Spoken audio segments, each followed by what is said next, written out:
Bueno, como les dije, con muchas ganas de conversar y le agradecemos muchísimo que se haya venido hasta el piso.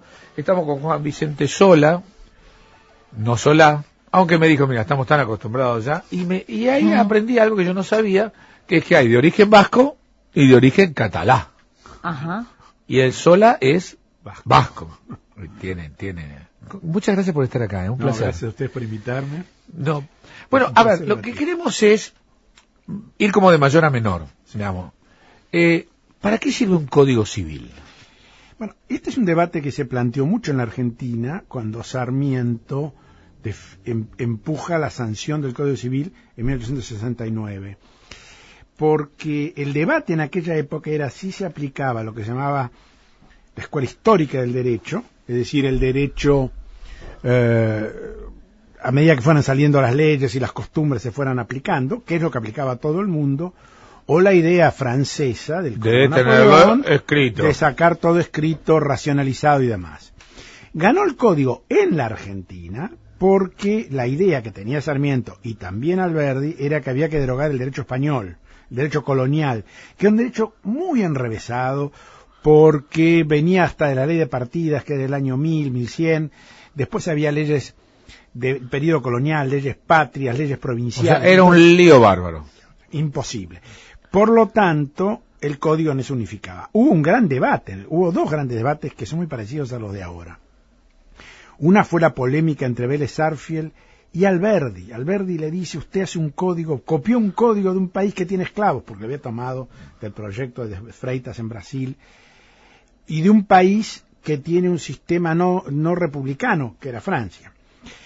Y además establece el régimen de familia que tiene es reaccionario, lo cual era, porque la mujer era un menor impúber, entonces ya nadie se acuerda de eso.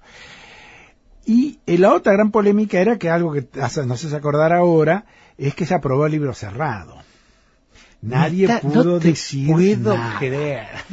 Por lo cual... La Argentina es Argentina hace años, es maravilloso. Claro, este país es maravilloso. Y se aprobó el libro cerrado y después hubo que sacar una ley que se llamaba de fe de erratas, porque había errores de redacción. Y entonces, además nadie sabía cuándo se iba a imprimir. Sarmiento lo mandó a imprimir a Estados Unidos, por eso se llama la versión de Nueva York. Así que estos debates son debates habituales. Es cierto, el código de Vélez era un código que tenía algunos problemas que todavía tenemos. Primero, era extremadamente conservador. No regulaba el matrimonio, porque el matrimonio de derecho canónico, eso se incorporó en la época de Juárez Selman, la ley de matrimonio civil. Le decía 6 tipos de hijos, entre algunos que tenían nombres graciosos, como incestuosos, adulterinos y sacrílegos. En fin, tenía una serie de cosas. Pero además, como copiaban un sistema, el francés fundamentalmente en esa época, que no tenía constitución, es decir, constitución con derechos y demás, se puso en el Código Civil muchos temas que después se decía que eran de materia constitucional. ¿Qué es una ley? ¿Cómo se cuentan los intervalos de derecho para todo el derecho? ¿Cómo las reglas básicas de interpretación? ¿Qué es una persona? ¿no? Sí, todos esos temas que son son temas en realidad que no son solo el Código Civil, digamos, ¿no? Claro. Y después se hizo el gran debate, que acá ahora se resolvió, si tenía que haber un código de comercio y un código civil o solo uno. Vélez Sarsfield había tenido un código de comercio antes, que en realidad ni siquiera era de la Argentina, del Estado de Buenos Aires. Y después se aprobó otro código en el civil, que era un poco la tradición francesa. Y eso se quebró después en un debate en Suiza primero y después en otros países. Ahora, para contestar estrictamente su pregunta, los códigos civiles son cosas un poco del pasado. Si usted se pone a pensar, el código alemán, que rige todavía desde el año 1900, tiene la firma del Kaiser Guillermo.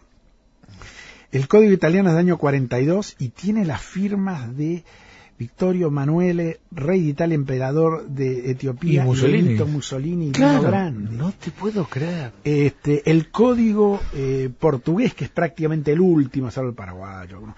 Pero que es del año 67, con la firma de Oliveira Salazar. Es decir, son códigos, es decir, algunos toman el chiste clásico que se hace.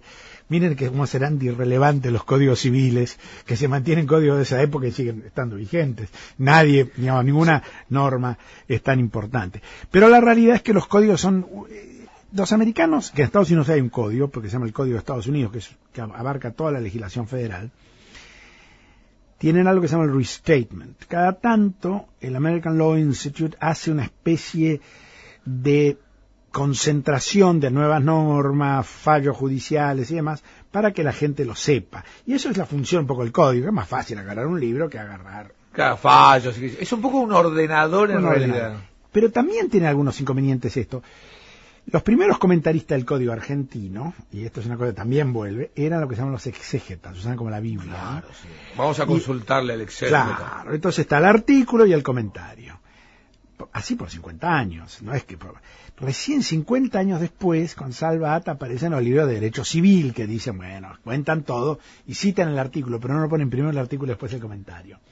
Y un poco ahora volvemos con eso, todo este debate, que si hay un comentario que hace el presidente de la Corte y demás, un poco es la idea que hay que comentar el código, cuando en realidad el código lo que hace es simplificar. A realidad, escuchaba alguna de las preguntas, a lo que la gente se le aplica es la decisión judicial que interpreta el código, más que el código en sí. Claro. Perdóname que insiste con eso. Por favor. Es muy interesante eso. No es el código, es la interpretación judicial del código. En Estados Unidos no se comenta normalmente una ley que no ha tenido aplicación judicial, porque uno en el fondo no sabe cómo va a ser. Por ejemplo, grandes debates, para entrar ya en la polémica de entrada, que es acá en la sociedad, los he escuchado, inclusive colegas y amigos, ¿cuándo empieza la vida? Entonces, yo fui uno de los redactores de la Convención de Derecho del Niño. En la Convención de Derecho del Niño se puso la vida, empieza la concepción. Por supuesto, la mayor parte de los países, en aquella época la Unión Soviética y Estados Unidos, permitían la interrupción del embarazo. Sí. Y estaba también la Santa Sede. Era imposible que se pusieran de acuerdo. Sin embargo, dijeron, esto es un tema, en fondo, irrelevante, porque hasta que alguien nace, en realidad no es una persona. ¿Tiene derechos? Y sí, tiene derechos porque la madre tiene que recibir, así, sobre todo el tema de seguridad social. Sí, acá ¿no? tenemos, por ejemplo, la asignación universal por hijo. Claro, esas cosas de protección. Pero si por algún motivo no nace, es como si nunca hubiera sido, digamos. Entonces, la pregunta mía es... Es decir, el tema del aborto es más bien un tema de derecho constitucional claro. y derecho penal, no derecho civil. Pero sin embargo tenemos un tema, creemos, no sabemos qué pasó en la conversación, con el Papa el Papa habló con la Presidenta de la República, claro. En fin. Pero en el fondo cuando dice, volvemos al caso concreto, es un tema más bien irrelevante. Lo que yo he visto ahí, ahora, bien como ciudadano medio ignorante, entonces, por lo que me está diciendo usted, el Código Civil le estamos dando más importancia de la que en realidad tiene, porque en realidad también después hay leyes especiales sobre cada uno de los temas que a veces se superponen sobre el Código Civil. Sí. Y ahí viene la interpretación judicial, lo cual me encantó como definición. Sí, hay algunos temas que son muy importantes de decir y algunos que son menos, más irrelevantes. Por ejemplo, en importantes, porque dijo alguien que escuchaba, el tema del matrimonio. Nosotros tenemos un problema al revés, en realidad, que me parece que trató con mucha inteligencia, ya que usted es economista de análisis económico del derecho, la reforma. La gente no se casa, porque los costos de transacción son tan elevados, primero para casarse, y después para divorciarse. Lo de salida no les cuento, lo de salida son imposibles. Los costos de salida son muy altos. Entonces no se casa.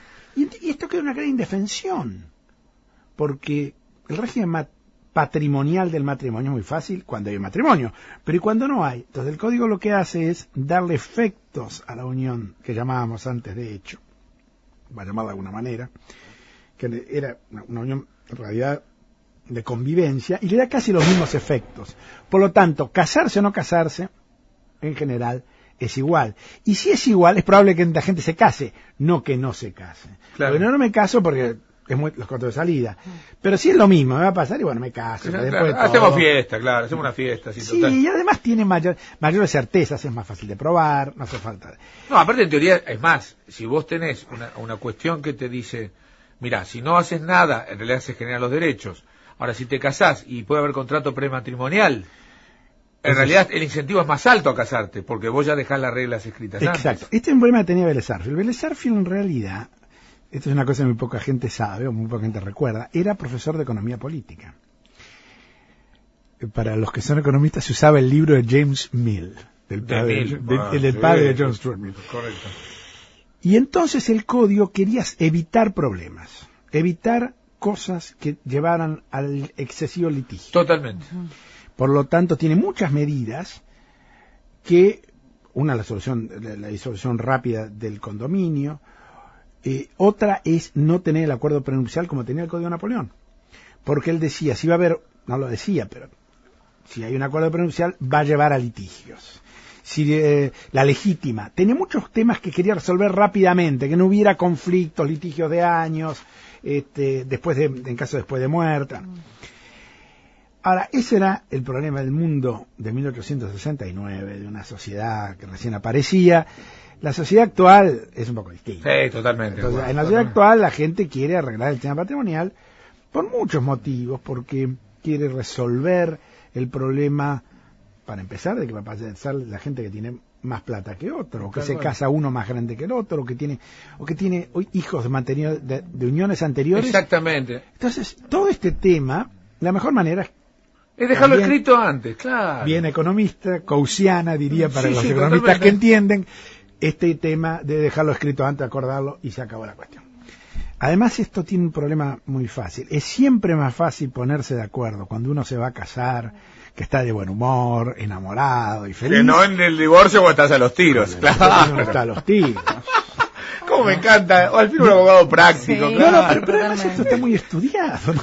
Uno lo cuenta un poco en broma. Ahora, el otro tema, es decir, las causales. Si yo me quiero separar de mi mujer, o mi mujer quiere separarse de mí, Muchachos, ya está. esto es como el viejo cuento de Humpty Dumpty una vez que se rompió el huevo, no hay nada que lo pegue. Y mantenerlo pegado, creando además una situación de odio, porque la práctica lo empezó a cambiar. Entre las causales tradicionales de divorcio de la ley matrimonial civil estaba desde 1883 el adulterio. Afortunadamente el adulterio desapareció como causa práctica, no se utiliza más, solo quedaban tipos de injurias graves y más. Ustedes se imaginen iniciar un juicio, te digo, hipotético, por adulterio. Sí. Entonces, la prueba, la complejidad, el odio, las marcas sobre hijos. Es terrible, no, mortal. Es decir, ese tipo de cosas. Sí, no, aparte de lo que yo creo en un divorcio, bueno, yo en lo particular, yo me divorcié y me volví a casar, pero lo fundamental es cuidar a los chicos. Pero por supuesto. Si vos generás instancias para que los padres se maten, la gran víctima, te cuento, es el chico. Pero también los padres son una gran víctima, porque Sí. mire, estos son temas que también hay que tener pendientes. Si una de las partes efectivamente e irrevocablemente quiere divorciarse, Sí. tomemos primero el caso. Al saber que existe esta causa, es más fácil que se casen, que es un tema que también hay que tener presente. Exactamente. Pero si después decidió divorciarse, llevar a una instancia pública, aunque tenga una forma reservada Sí, pero es pública. ante el juez, Ah. es un disparate, es decir, eso crea condiciones. Y además tiene a veces, miren, la otra gran reforma que tuvo el Código Civil fue en la dictadura de Onganía. Y hubo un gran debate también, muy parecido a este, porque se estableció un artículo que ahora, después pasó a la historia, que ahora cambió en la época de Alfonsín cuando se cambió la ley de matrimonio civil, que se llamaba 67 bis. Y era el que permitía que las personas, digamos, el matrimonio, se divorciara manteniendo en reserva las causas que solo se las comunicaba al juez. Hubo tal revuelo que el cardenal primado de la época, el cardenal Cayano, lo fue a ver al general Onganía. Onganía lo llamó a Borda, que estaba redactando, y para que de alguna manera no fuera una cuestión tan secreta, sino que siempre se mantenía lo que se llamaba en el derecho canónico el divorcio castigo, porque la otra teoría se llamaba el divorcio remedio, ¿no? Estas son viejas teorías, no hace falta ni recordarlas. El divorcio castigo, es decir, una parte se portó mal, te divorcias Tenés que castigarlo. y le pegas en la cabeza. Y entonces se estableció que en realidad no era un divorcio sin causa, solo que las causas se mantenían en secreto, lo cual es más o menos como decir. Pero siempre hubo este tipo de presiones, en realidad sobre temas que afectan al día a día de las personas, ¿no? Y yo creo que esta sí es una. El otro es el tema que desgracia. Hay varios temas que unos están en el código, otros se sacaron del proyecto. El otro tema que me pareció interesante es las nuevas fórmulas, o maneras médicas, el avance técnico. Claro. Tenés que empezar a reflejarlo también. De que hay que reflejarlo. Y esto es un tema que sí, bueno, que sea con los embriones, no sea con los embriones, no sea un registro. Sobre esto yo creo que puede haber legislación especial, pero además, a ver, hay prácticas que son inevitables. Yo lamento que se haya acabado el alquiler de vientres, no porque sea un fan del tema, y siempre hay que pensar que algunos de estos puntos son tragedias personales de muchas personas, y no hay que empeorar la tragedia personal con una jurídica, digamos. Ya de por sí la persona que llega a esa situación no llega, claro. Entonces, vamos a encima ponerlos, llevarlos a que tengan que ir a la India o a un lugar así. Me parece una situación descabellada. Además tenemos temas. Y el tema que sí lamento que se haya sacado, y este era un tema, una gran contribución, es el tema de responsabilidad del Estado. Mantener la visión arcaica de que el Estado es una persona distinta de cada uno de nosotros y que puede tener una responsabilidad especial con jueces especiales, que cada provincia legisle la propia, es volver a un sistema que la Argentina abandonó en los años 30.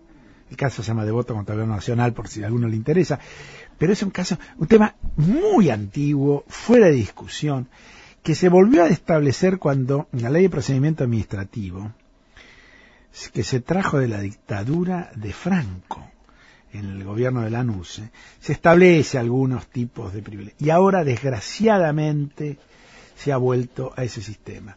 Y el otro, el tema de responsabilidad de funcionarios públicos, personal, subjetiva, que también se va a una ley especial que además es muy mala. Eso además yo creo que es inconstitucional, pero creo que es un tema que a las personas les interesa ligeramente menos. Pregunta, desde el punto de vista económico. Si yo firmé un contrato en dólares y el Código Civil me dice esto de que las deudas pueden ser cerradas a tiempo, pero yo firmé el contrato antes del Código Civil, ¿le aplica igual?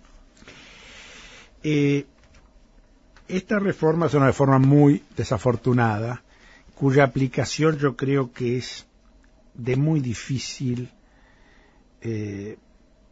aplicación, volviendo al tema. Cuando la Corte sacó el famoso caso Smith, que todos recuerdan por el tema del corralito, correcto, se estableció ese criterio de que si yo puedo devolver en pesos en la medida que sea lo mismo que devolver en dólares, por si no es una confiscación. Exactamente. Digamos, o si usted, un término más, una expropiación sin seguir el procedimiento de la Constitución. Si, entonces yo tengo que dar una respuesta, desgraciadamente, una respuesta más sutil. Yo puse dólares y me devuelven pesos, pero son la misma cantidad de pesos por los cuales puedo comprar dólares en el mercado, que fue un poco la solución que finalmente dio la Corte cuando salió del tema del corralito en el caso Massa, cuando dijo, bueno, en realidad es la misma plata. Correcto. En esas circunstancias. Si es la misma plata, en fin, podemos debatir un poco más el tema. Yo creo que de ninguna manera, siempre que entregó dólares recibe dólares, tiene que recibir dólares. Pero puede ocurrir que hubiera... pero lo digo por... más allá del chiste histórico. Pero lo digo realmente porque uno de los problemas que nosotros nos olvidamos, los civilistas se olvidan, que el régimen de los contratos es un régimen constitucional. Es decir, los contratos son formas de derecho de propiedad relativos y están dentro de la Constitución protegidos. Y esto lo dijo la Corte, esto también es para reírse, en los años 20. Es decir, no hay ninguna duda que los contratos y las cláusulas contractuales están protegidas como el derecho de propiedad. Okay. Por lo tanto, esto es una chicana al legislador porque cree que en algún momento va a poder va a haber un doble, porque doble mercado que tenemos, y entonces yo doy dólares y me dan dólares, no me dan dólares sino pesos a un tipo de cambio que en realidad no es el tipo de cambio. Eso me parece, diría casi una ingenuidad. Lo que sí va a dar lugar es a una litigiosidad innecesaria. O sea, ahí Vélez Sarsfield no estaría de acuerdo. Vélez Sarsfield hubiera estado totalmente de desacuerdo. También con frases que son ingeniosas pero irrelevantes. La propiedad tiene que tener un contenido social. Sí, evidentemente la propiedad tiene un contenido social extraordinario. Asegura claramente de quién son los derechos. Esta casa es mía y no de otro, y por lo tanto la puedo vender, la puedo alquilar, y el que me alquila sabe exactamente que me alquila. Y eso es social. Eso es social es impresionante. El que compra una casa la compra a un bajo costo porque tengo un registro de propiedad. Obviamente tiene contenido social. Pero eso quiere decir que eso que quieren pensar, que con eso hay un ocupante de una casa y el que ocupa la casa no tiene casa. Bueno, mire, si el que ocupa la casa no tiene casa, a lo mejor el Estado le provee una casa o no, o entra en un crédito hipotecario subsidiado, o lo que sea, pero de esa casa le tiene que ir, digamos. Sobre ese punto no hay ninguna duda. Pero además, pensar otra alternativa, diría que es ingenuo, ni siquiera es un problema ideológico, ¿no? Porque imaginar que puede ser de otra manera, bueno, que caiga el valor de la propiedad, que tengamos falta de certeza en las transacciones, cosa que nadie quiere. José, yo me quedaría charlando con vos un ratito, me estás haciendo todas las señas habías y por haber. Lamento que voy a tener que comprometerte a que vuelvas. Cuando quieras, es una Un placer, aparte, qué gusto de hablar con gente que sabe tanto. Sí, es fantástico. Sí.